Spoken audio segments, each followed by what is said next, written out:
What's going on, guys? It's Fast Cars, Fast Money. Here with Cooper. What's up, Coop? What's going on? Hey guys, how you all doing?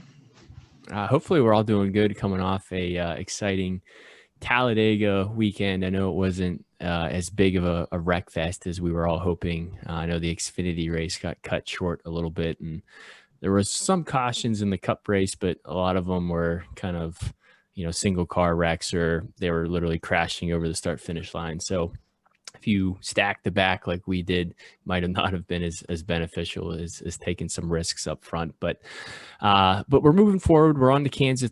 The truck series is back. So some housekeeping real quickly.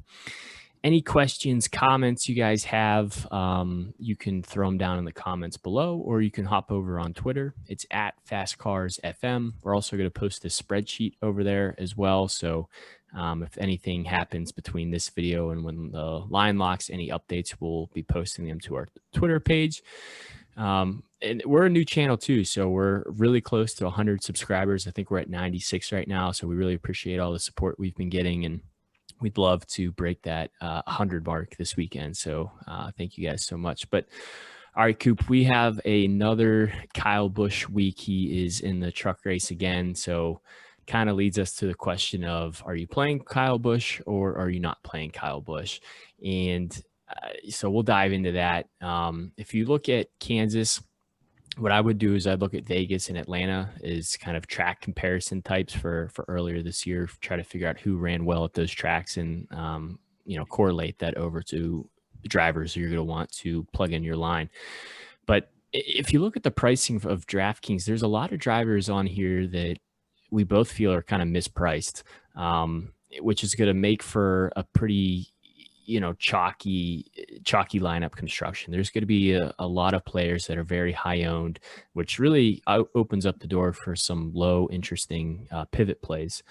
But with that being said, I still think it makes sense to kind of narrow your player pool a little bit. And so let's dive into the drivers here. I guess we'll start with kind of the elephant in the room. So Kyle Busch, we've seen him priced up to, even more expensive than this, but at $15,000, is he kind of the guy that you're building all your lines around, Coop, or is there another driver that you're kind of putting ahead of Kyle Busch? Well, again, just with the price tag, you got to decide whether you're going to plug him in or not. That's where your line almost has to start, because this isn't the race where you can start with the cheap guys and then, oh, I have 15,000 left. That's not how this works. So you have to decide whether it's going to be aligned with Kyle Busch in it or not. Personally, this week, I have high interest in playing both Kyle Busch and John Hunter Nemechek. Reason being, they're starting 1 and 2. And I think one of them is going to dominate a large portion of the early part of this race, if not vast majority of the race. And the reason I'm saying that is if you look at who's third, it's Ben Rhodes, fourth, Johnny Sauter, fifth, Chandler Smith, sixth, Todd Gilliland, right down, going down there on the spreadsheet. And I do not see any of those drivers overtaking both of those two starting up front. I think one of them is going to lead a lot of laps, and I think both of them are going to have a very good finish, and I think they'll both be worth their price tag at the end of the day. So for me, on my main lines, I am really leaning playing both of those two drivers. With that being said, if you just want to play one, don't want to play both, and you want to mix in Ross Chastain or an Enfinger there, those are the two drivers that are high up that I would like to go to in the 10,000 range. 10,000 plus range. We got a little 10,000, a little 11,000, 12,000, 15,000. So I'll just say 10,000 plus range. If you're not going to play both Kyle Busch and John Hunter Nemechek, and you're going to only play one of them, those are the two drivers I prefer. I'm not real high on Briscoe this week. Yeah, I'm kind of taking a little bit of a different approach. I'm definitely still going to be starting my lineups with Kyle Busch and John Hunter Nemechek. It's interesting. Like, there's been a couple of races where John Hunter Nemechek has been outscoring Kyle Busch, and I would say those are the. Kyle Busch is really racing one guy in this race, and it's basically his teammate John Hunter Nemechek. And if I'm trying to play out the narrative in my head of, okay, who do I think is going to lead a bulk of this race? It's probably only going to be one of them. Like, there might be an instance where both of them are optimal, but they start right next to each other. Maybe Kyle Busch leads a majority of the stage, and then he pulls over like he did in the previous race to give that stage win to John Hunter Nemechek. So then maybe you play Kyle Busch. But I think if you only play one of them with the thought process of, hey, they're going to, quote unquote, dominate the race, I think it really opens up the door for, some salary relief and getting some good place differential plays. It's a little risky if you don't play both of them because you're kind of banking on one of them taking over the race. But that's kind of what we've seen in some of these previous races. So Ross Chastain, I think he's a little bit too expensive at his price tag with the equipment he's in. Chase Briscoe, we got to remember the equipment that Briscoe's in. It's even worse than the equipment that Chastain's in. We saw Briscoe run well at the Bristol dirt race in this truck, but that's a completely different scenario. Grant Enfinger is not in the 98. He's in the 9 truck. So if you're looking at just the equipment alone from 10K up, the only guys that have the 5-star equipment are Kyle Busch and John Hunter Nemechek. So those are really the only people I have interest to. I might sprinkle in some Ross Chastain just because of the nice place differential that he has, but I think there's some other better place differential plays that are much cheaper, kind of further down on the slate. But what about some of these guys under the 10K range, Coop? Maybe a Brett Moffitt down to, maybe even Christian Eckis there. Yeah, and I'm gonna reiterate what you just said. Sheldon Creed, Zane Smith, Austin Hill. I really like those 3. Austin Hill is my favorite out of those 3. He runs these 1.5 mile tracks really well. And if I had to rank them, I'd probably put Zane Smith second and then Sheldon Creed. But I like all 3 of those better than I do like Chastain and Briscoe and Enfinger. So these 9K guys can save you salary, and I do like the plays a little better. I think all 3 of them will have a really good shot at getting the top 5. And I think it's just going to be worth this. One of them will be worth the salary. Which one, I don't know. But I really do think one of them will be worth the salary. And then I don't mind Matt Crafton there at 8,700 either. Just another solid driver that should get a top 10, and he's pretty consistent. So I don't mind Matt Crafton there either. Yeah, this is an interesting range. If you're playing both John Hunter Nemechek and Kyle Busch, it gets difficult to get to this range, but it's still possible. You're just really, sacrificing a little bit with some of the other drivers that you're plugging in your line, but it is possible. I would agree with you. I think Austin Hill is probably my favorite play out of this range. I was actually surprised to see he's a little bit cheaper than, Brett Moffitt, Sheldon Creed, and Zane Smith, just because we've seen how strong this truck is at the 1.5, their program and at these tracks that they run. So I'm probably going to have the most ownership to him. But a lot of these other guys, they can get good finishes. Like, I don't think Matt Crafton or Derek Kraus, could lead laps. But, if for whatever reason John Hunter Nemechek and Kyle Busch miss or get a pit road, speeding penalty or wreck or, whatever it is, I would look at maybe a Sheldon Creed, a Zane Smith, or an Austin Hill having the potential to lead those laps. So anytime I can get a potential lap leader in my line versus just someone that's going to, net me a good finish, I'm going to take that upside, every day. So those 3 guys are kind of who I'm focused on. The other guy who's kind of interesting to me is Christian Eckis. He's only running part-time this year. He's in a Thor Sport truck, but if you remember the Kansas truck race last year, Eckis almost won that race. He was very competitive, constantly running in the top 5. He's only running a part-time schedule, so he's really trying to make the most of the opportunities that he has. And he's in the 98 truck, so it's, this is the truck that usually Grant Enfinger is in, and Grant Enfinger's, much more expensive than Christian Eckis. So I like Eckis a lot as a good place differential play that, probably has the potential to run, top 8, maybe even top 5. And then I guess from Truex down to, I guess we can go down to Jordan Anderson there. I'll start real quick, Coop. So I think Truex is a good place differential play. He's in the same equipment as Ross Chastain and Brett Moffitt, and you just look at the salary relief that he has. Granted, Truex isn't as good as a driver as those other guys, but just from a salary relief standpoint, like, I don't know how much further a Chastain or a Moffitt can finish ahead of a Truex, like maybe a handful of positions. But I'll take that salary relief.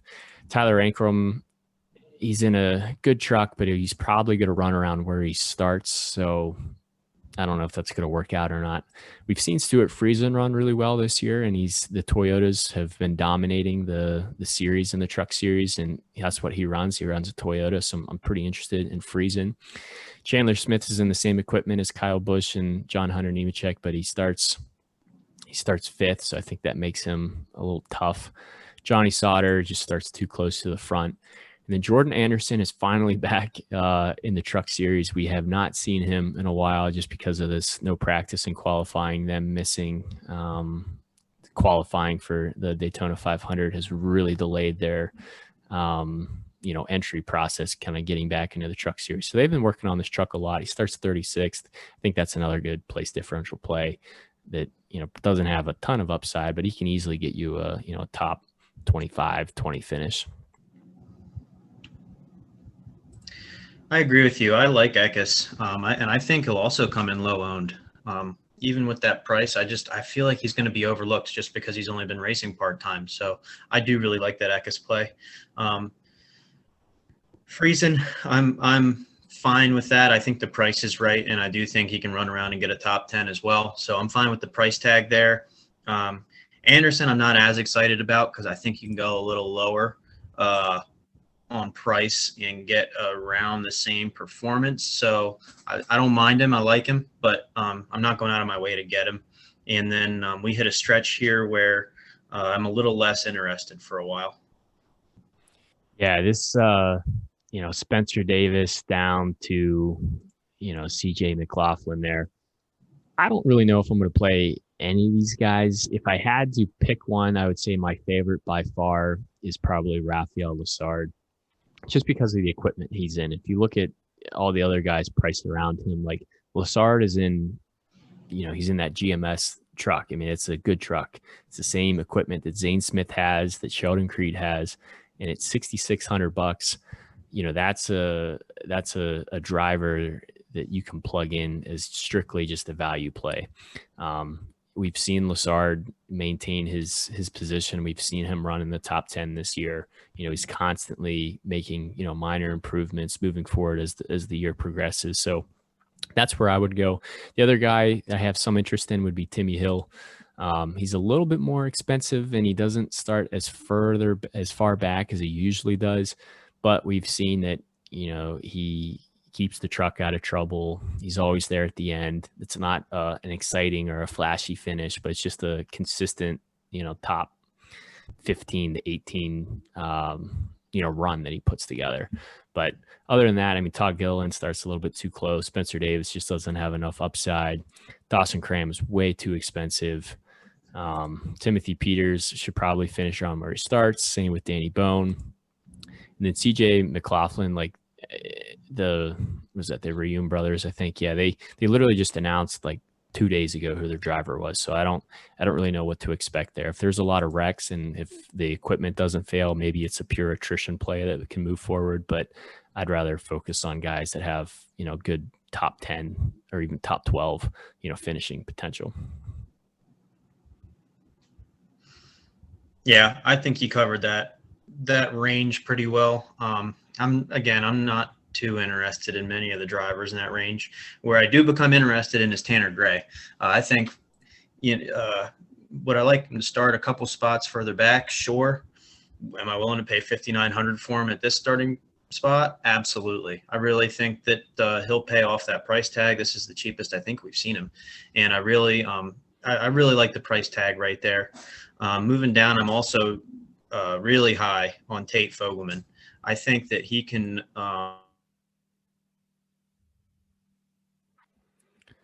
Coop, looks like your audio cut out there for a second. So as soon as it comes back, we'll get you to kind of pick up where you left off. But yeah, when you were talking about Tate Fogelman, and if you look at the range, really there you go. I think your audio came back. Sorry. I'll start at Chase Purdy. I like Chase Purdy's finishing potential as well. I think he'll pay off that price tag. I think Haley Deegan can run right around where she starts. And I think you can expect maybe 20 to 23rd is probably where I'd expect her to finish. And I think if you're only paying 5,300, that's a fine play.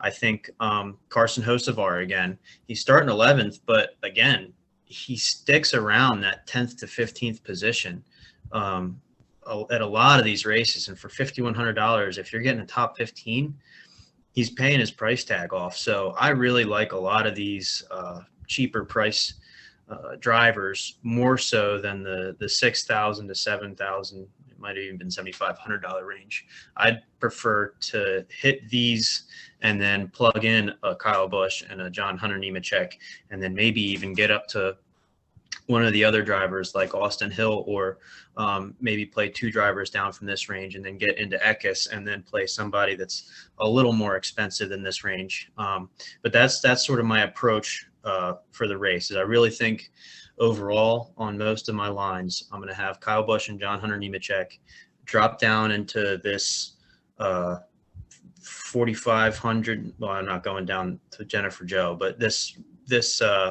I'd say 5,600 and below, and you can add we'll say 6,000 and below, because we'll add Tanner Gray into that range as well.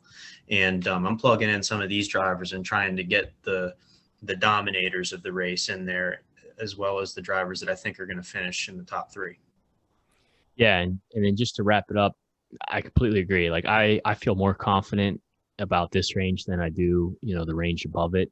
I think this range offers some really good upside, and it allows you, like Coop was saying, to get those more expensive, those top tier drivers that have the potential to, dominate this race, to lead those laps, run those fast laps, get those wins, those top 5 finishes that you need. And, Chase Purdy can easily move forward. He's in a GMS truck, same equipment as Sheldon Creed and, Zane Smith, and he's $5,600. Like, that doesn't make any sense to me. Tate Fogelman, like, he's not in the best equipment, but he starts 35th. That's a great place differential play.